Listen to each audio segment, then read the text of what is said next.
The date is July 30th, 2005. Sidney Crosby, a generational talent, is selected first overall by the Pittsburgh Penguins. The biggest story for the next 2 months is the rivalry that will be pushed upon Sidney Crosby and Alex Ovechkin, who was selected first overall in the previous draft but wasn't able to debut due to the NHL lockout. In the 2005-06 season, hockey fans got the gift of being able to watch 2 first overall picks go head-to-head to win the Calder trophy. We might never get to see this again, so it's historic that it was able to take place 15 years ago. 15 years later, and both teams have fallen from their former superpower status. Let's take a look at the Crosby-Ovechkin rivalry. From the start of both superstars' careers, the media was pushing a rivalry between the two, and it's clear as to why this was. Both players were projected generational talents, playing in the same conference and took the ice in the same rookie season. There was definitely publicity to be made here, and even if the players weren't keen on it, just about everyone else was. Both players impressed the world by putting up over 100 points each in the rookie season. Although both players were superstars, Ovechkin was the one who came away with the Calder trophy that year. The rivalry between these two players was almost solely externally driven, with both players reportedly not really disliking one another. This would begin to change during the 2009 playoffs when Sidney Crosby and Alex Ovechkin met in the playoffs for the first time. Both players put on jaw-dropping performances. In 7 games played, Sid had 13 points and Ovi had 14, which was the highest single series point total since the 1995 playoffs, when every shot was a goal. Although both players played hard every game in the series, the most notable moment was in Game 2, when both Crosby and Ovechkin scored hat-tricks. This was a moment that led hockey headlines just about everywhere, and was arguably the best story to come out of the 2009 playoffs. Of course, Pittsburgh would end up blowing out Washington in Game 7, and would eventually advance to the Stanley Cup Finals, where they would beat the defending champs from the year before, and win their 3rd Stanley Cup, the first one with Sidney Crosby.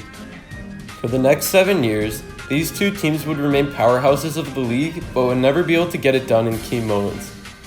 Washington finished with the President's Trophy the next year, but got eliminated in the first round by the 8th seed Canadiens, and the Penguins would suffer the same fate in the following round. The next couple of years saw both teams being a bit quieter, having to sell off some depth pieces that would cost a lot against the Cap. One thing stayed the same for both teams though, and it was their cores. Crosby, Malkin Letang, and Marc-Andre Fleury, while being inconsistent at times, were the key pieces of Pittsburgh's team.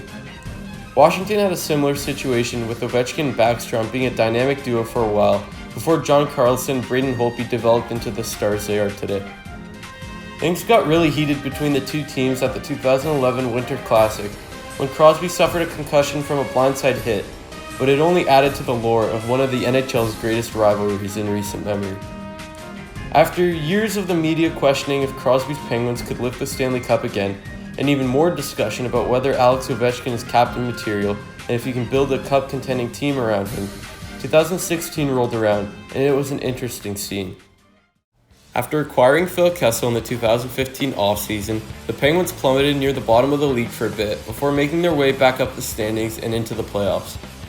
The Capitals' path was much different than the Penguins. They finished the regular season as the President's Trophy winner, and they looked like a juggernaut all season. Now come round 2 of the playoffs, and we have a matchup between arguably the 2 best teams in the league, Pittsburgh and Washington. This was the year of the HBK line for Pittsburgh, and they didn't slow down in this series. Just like 2009, the second round series was won by the Penguins in 6, when they finished the Caps in overtime. Similar to the last time these two teams met in the playoffs, the Penguins would make it to the Stanley Cup Finals and win it against the Sharks in 6 games. The 2017 playoffs brought hope for Washington fans, as their team once again finished as the President's Trophy winners. Although filled with hope, the Capitals once again fell to the Penguins, this time in 7 games, and Pittsburgh would go on to win the Stanley Cup against Nashville. Now at this point, it became a trend that whenever these two teams met, the winner, which always ended up being the Penguins, would eventually win the Stanley Cup. The rivalry between Crosby and Ovechkin had become really one-sided over the past couple of years, and it's no surprise why. Sidney Crosby could win championships, Alex Ovechkin couldn't. Everything would change in 2018 though. For the third year in a row, the two powerhouses of the Metropolitan Division met up once again in the second round, and the results ended up a bit different.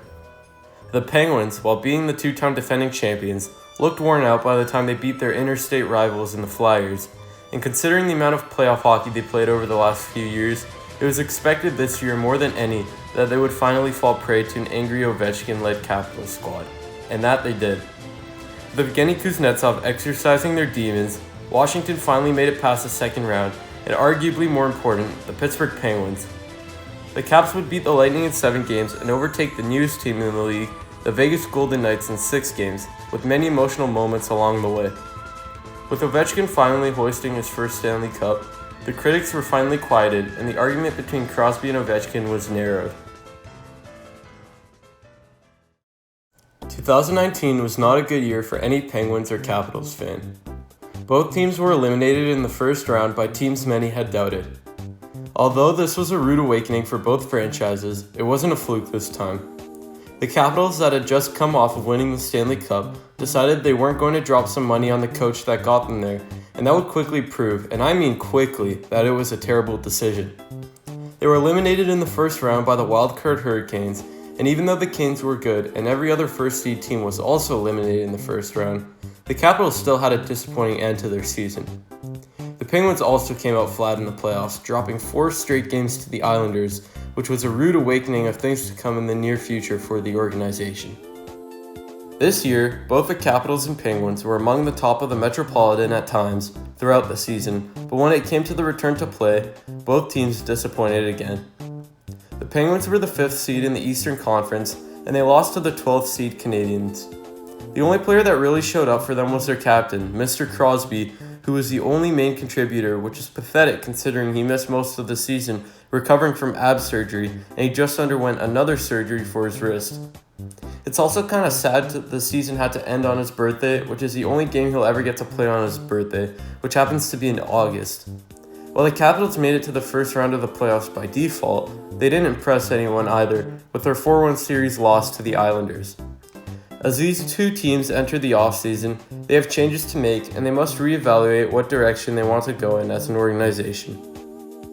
The Capitals are still relatively close to being a championship caliber team, but they need a good coach to get them there again.